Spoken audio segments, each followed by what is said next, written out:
Assalamualaikum warahmatullahi wabarakatuh. Alhamdulillah wa syukrulillah ala nikmatillah. Puji dan syukur kita panjatkan kehadirat Allah yang dengan berkat curahan rahmat, hidayah, inayah, bahkan nikmat dari Allah Subhanahu wa taala.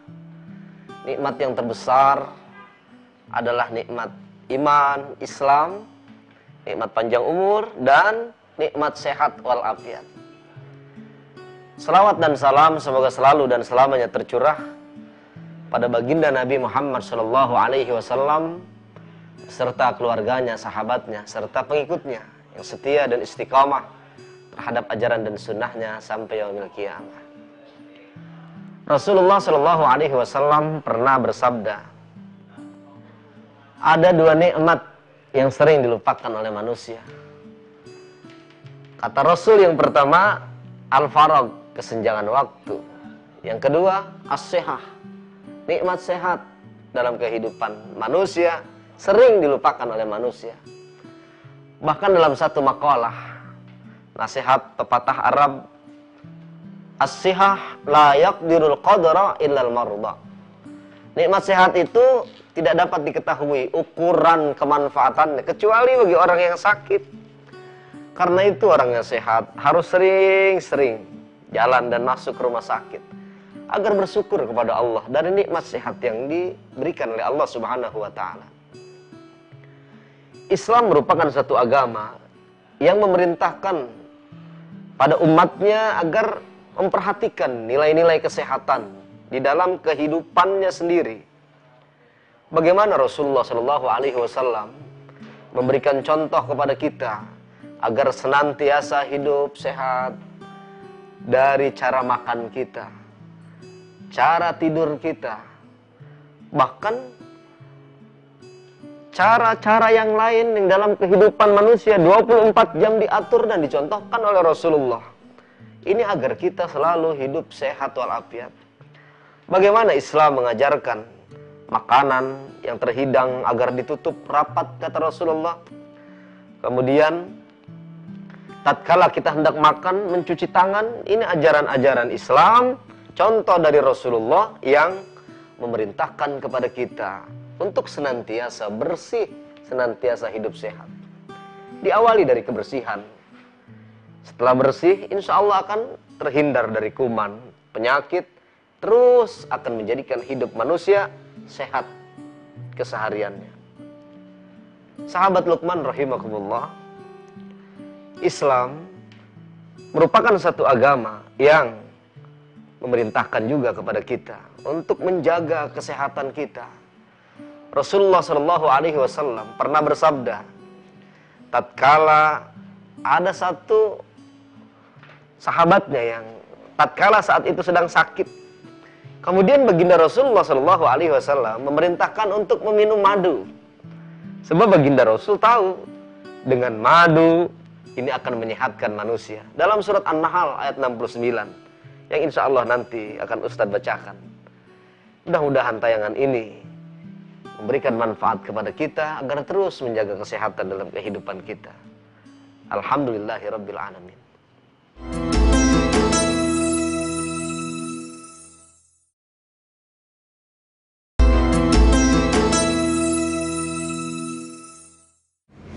Enak banget sih nih madu. Punya Ki udah habis, punya Umi udah habis, punya kakak udah habis, tinggal punya aku deh.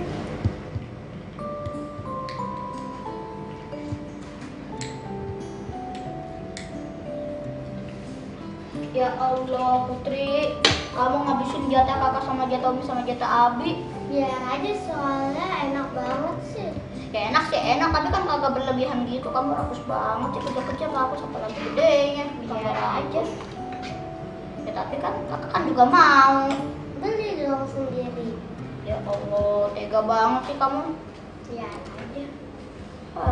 Umi, Iya sayang. jatahnya Umi habis nih dimakan sama Kenapa? Putri. Ini madu bocor semua nih.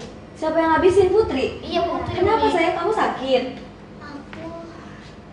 Aku capek nih, abis itu aku minum madu. Iya, biar biar capek atau sakit kalau berlebihan tuh nggak boleh sayang. Kakaknya dibagi dong, segala sesuatu kalau berlebihan itu tidak baik. Tuh, Nanti kita dengerin tanya tuh. Abi ya. Ada nih, ayo.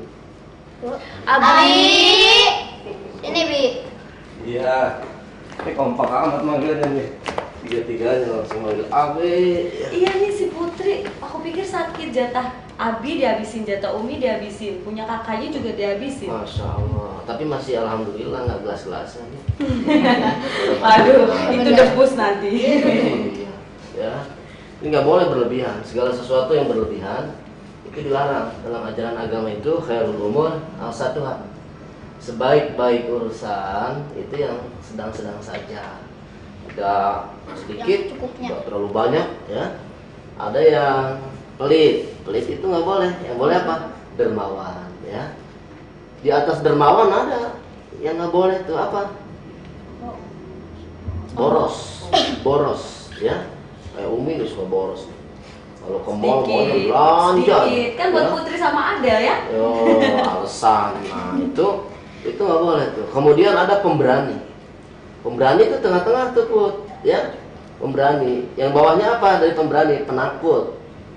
Ada yang atasan pemberani juga dilarang. Apa tuh? Membabi buta. Udah babi Buta. Oh, ya. Itu membabi buta. Jadi yang tengah-tengah saja. Dulu ada ustadz nih. Ustadz lagi pulang ngajar ngaji. Kemudian bawa mobil, ya. Iya. Bukan Abi nih ustadznya nih, bawa mobil. Ada perempuan. Perempuan pakaiannya pakaian zaman sekarang. Pakaian zaman sekarang itu pakaian yang usia muda dipakai sama yang usia tua. Akhirnya kalau kaos makin lama makin ke atas, Kecilan. celananya makin ke bawah. Kemana-mana kelihatan underwearnya, ya. Underwear tuh underwear. Bagian Tahu, dalam. celana dalam. Nah ini Ustadz lagi bawa mobil nih, ya masya Allah. Dibalap sama anak gadis naik motor, kelihatan celana dalamnya, auratnya kelihatan. Ini Ustadz kalau ngeliatin nabrak, ya. Kalau merem nabrak, ngeliat maksiat. Ustadz ingat yang tadi tuh, khairul umur awsatuha. Sebaik-baik urusan yang tengah-tengah aja. Daripada melek dosa, merem nabrak, akhirnya Ustadz cari jalan tengah, merem melek. Jadi nggak boleh nih, ya. Kalau berlebihan tuh nggak boleh. Jadi harus yang sedang-sedang saja. Jatah Putri diminum, jatah Putri. Jatah Kak Arden diminum, jatah Umi diminum sama Umi, ya. Jatah Abi jadi nggak kebagian. Masa Abi kebagian gelasnya? Jadi orang jangan rakus. Oh, Bagi. nggak boleh. Bi, kalau kebanyakan minum madu apa sih, Bi, Oh, akibatnya? nanti itu bisa terlalu pencernaannya tuh terlalu tokcer, ya. Lama-lama bisa buang-buang air kalau kebanyakan. BAB. Dulu zaman Nabi ada begini. Pernah ada sahabatnya yang perutnya sakit, ya. Ini dalam riwayat Muslim hadis dijelaskan. Dulu pernah sahabat Nabi itu sakit ininya, pencernaannya, perutnya nggak bagus lah. Datang ke Nabi, kata Nabi Muhammad, coba diminumin madu, ya. Kemudian keesokan harinya datang lagi, masih sakit ya Rasulullah, coba minum madu, ya. Kemudian hari yang ketiga datang lagi, masih sakit ya Rasulullah. Kata Rasul, Al-Quran Allah takkan pernah berdusta bahwa madu ini adalah obat. Berarti ada masalah dengan yang meminumnya itu. Ternyata madunya nggak diminum, dibuang sama yang sakit itu. Tuh, ya. Nabi tahu. Karena benar nih Allah Subhanahu wa taala berfirman dalam Al-Qur'an, ini madu nih obat, ya. Nggak mungkin Al-Qur'an bohong. Nggak mungkin firman Allah itu berdusta. Karena itu kata Nabi, ini berarti orangnya nih yang ada masalah. Ternyata madunya nggak diminum, malah dibuang. Nah, Putri suka kalau suruh minum obat sama Umi, ya. Itu kadang-kadang obatnya diumpetin. Tapi dulu awas, kalau minum obat itu harus lihat dulu cara penggunaannya. Dulu ada orang beli obat itu buat obat panu itu, ya. Buat panu, dikasih obat panu, akhirnya keesokan harinya meninggal dunia. Orang diselidiki, kok kenapa nih obatnya kok keras sekali barangkali. Ternyata dia salah. Obat panu harusnya dioles, diminum. Ya. Akhirnya meninggal dunia. Kalian tahu nggak dari mana asalnya madu? Dari lebah. Abi, Ya. dari mana sih asal madu itu, Abi? Oh gitu. Oh, madu itu dari lebah ya. Lebah itu sesuatu yang sangat bermanfaat. Semuanya bermanfaat. Bahkan sekarang ada pengobatan sengatan lebah. Ya. Oh iya, benar. Jadi tiap titik saraf manusia itu disengat dengan lebah. Bahkan ada yang terbaru tuh Kardel. Sekarang ada pengobatan namanya pengobatan terapi lintah. Jadi pakai lintah. Jadi di mana ada saraf-saraf yang kurang bagus, lintah itu ditaruh tuh, airnya disedot sama lintah, darah-darah kotornya itu. Awalnya menjijikan, tapi itulah makhluk Allah pasti bermanfaat. Dipakai airnya jadi obat, ya. Madu itu jadi dari lebah.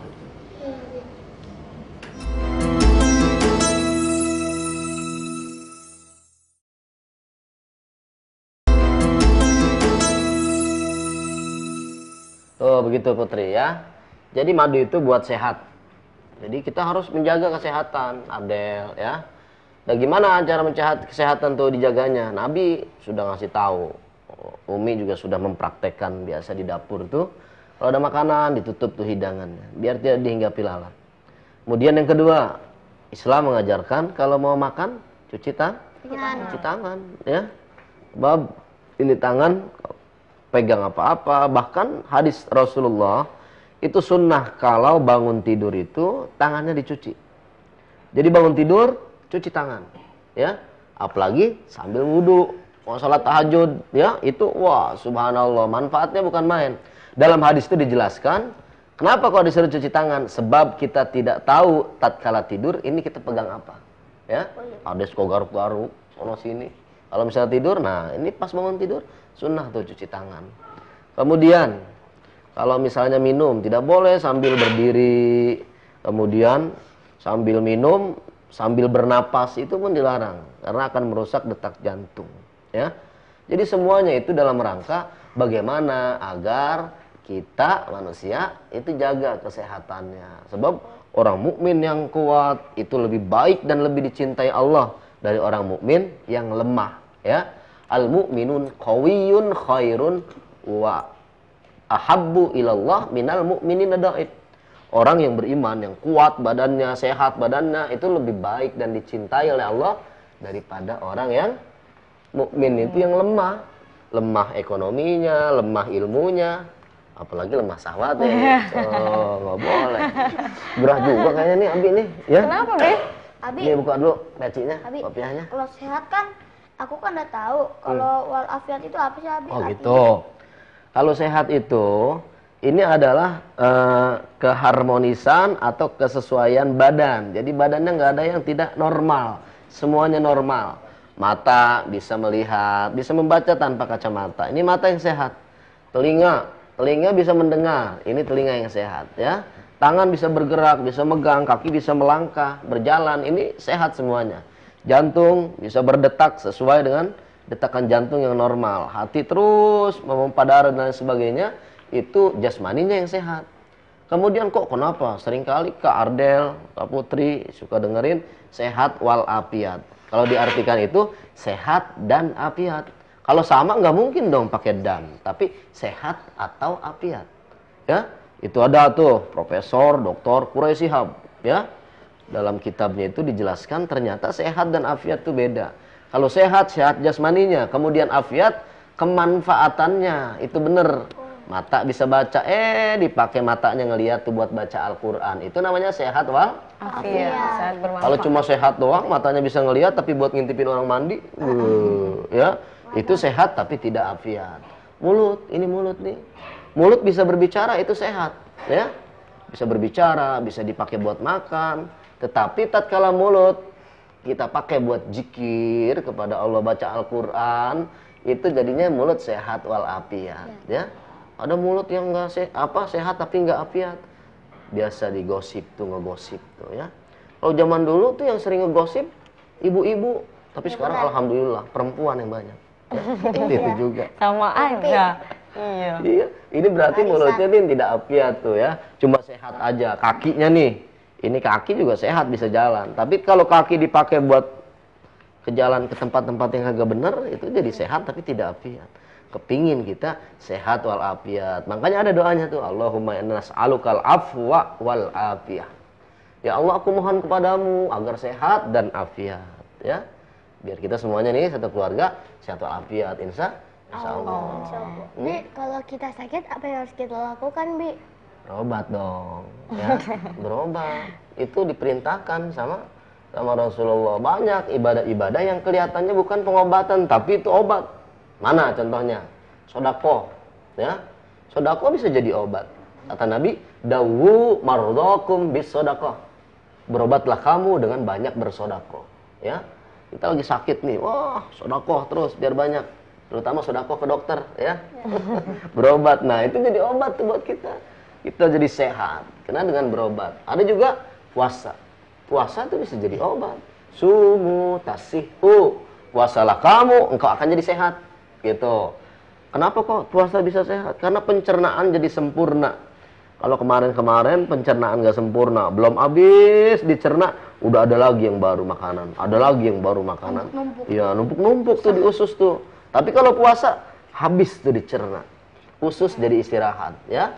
Tidak bekerja. Akhirnya ada lagi nih, sempurna lagi dicerna. Jadinya sehat tuh, ya. Lalu tanya gitu. Nah, sekarang giliran Umi nih yang tanya sama Abi. Tapi jangan susah-susah nih, ya. Kalau susah Umi. Kalau mandi pagi-pagi sebelum subuh bagus nggak tuh? Wow, ya. Air kan suka dingin tuh, Bi. Oh.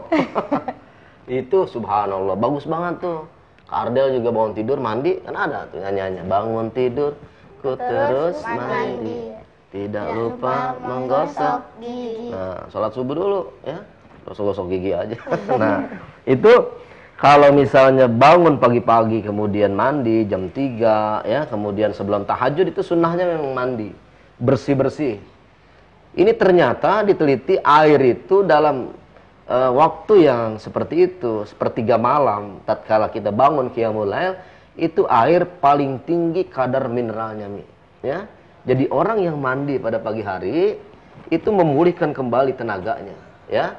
Bisa nambah lagi. Oh, Tidurnya nggak bikin bergelin ya? Enggak. Wow, jadi stamina jadi kuat lagi, bagus lagi. Ini rahasianya. Air itu bisa membuat kita energinya balik lagi. Mudah-mudahan ada manfaatnya, bukan hanya buat keluarga kita, tapi buat keluarga semuanya yang ada di masyarakat kita, ya. Mudah-mudahan. Alhamdulillah. Udah tuh habisin madunya, ya. Tinggal sedikit tuh, tanggung.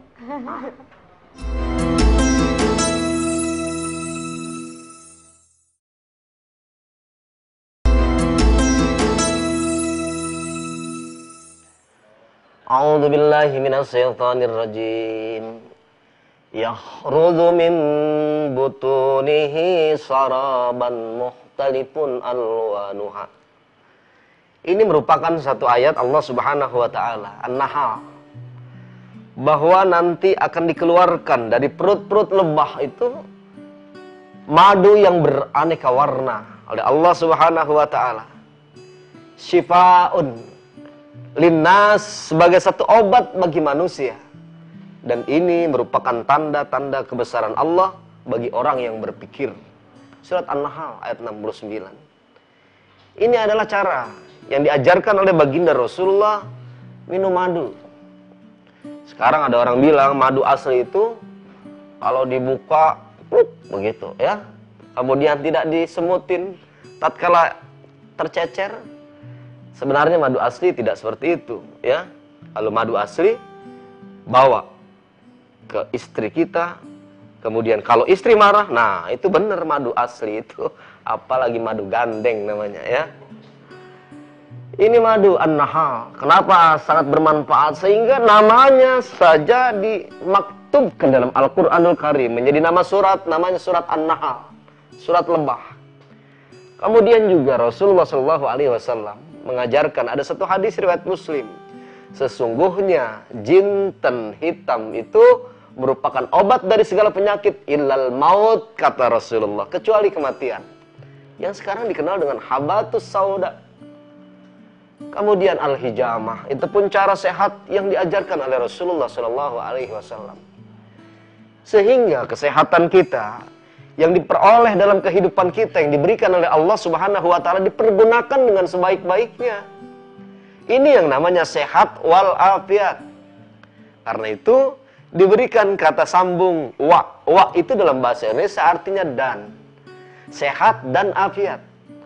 Kalau maknanya sama, sahabat Luqman ini memakai kata sahabat, artinya sehat atau afiat. Tetapi ini sehat wal afiyah, yang sudah menjadi bahasa Indonesia, sehat dan afiat. Ternyata kesehatan itu adalah keharmonisan dan kebaikan anggota tubuh kita, ini namanya sehat. Sedangkan kemanfaatan dari tubuh yang diberikan kesehatan oleh Allah Subhanahu wa taala tatkala kita pergunakan di jalan yang baik, itu yang namanya afiah. Mata yang sehat tatkala membaca tidak memakai kacamata. Tetapi mata yang afiah, mata yang mampu melihat, ini ia baca Al-Qur'anul Karim dan tidak melihat sesuatu yang diharamkan oleh Allah Subhanahu wa taala. Telinga yang sehat adalah telinga yang mampu mendengar. Tetapi telinga yang afiah selain bisa mendengar, juga ia mendengar sesuatu yang mendapat keridhaan Allah Subhanahu wa taala. Lidah, mulut yang sehat mampu berbicara dan berkata-kata. Akan tetapi mulut yang afiah dipergunakan mulutnya untuk zikir kepada Allah dan dia tidak berkata-kata. Man kana yu'minu billahi wal yaumil akhir falyakul khairan aw liyasmut. Barang siapa yang beriman kepada Allah dan hari akhirat, maka berkatalah yang baik. Kalau nggak bisa berkata baik, diam. Itu adalah nikmat mulut yang sehat dan afiat. Oleh karena itu, tidak hanya sekedar kesehatan badan kita, akan tetapi kesehatan hati dan mental kita. Pernah baginda Rasulullah Shallallahu Alaihi Wasallam sedang menggendong seorang anak kecil dari anak sahabatnya itu, seorang ibu. Tatkala digendong baginda Rasulullah, anak kecil ini kemudian buang pipis, terkena baju Rasulullah, kemudian diambil dengan kasar oleh ibunya. Rasulullah tercengang dan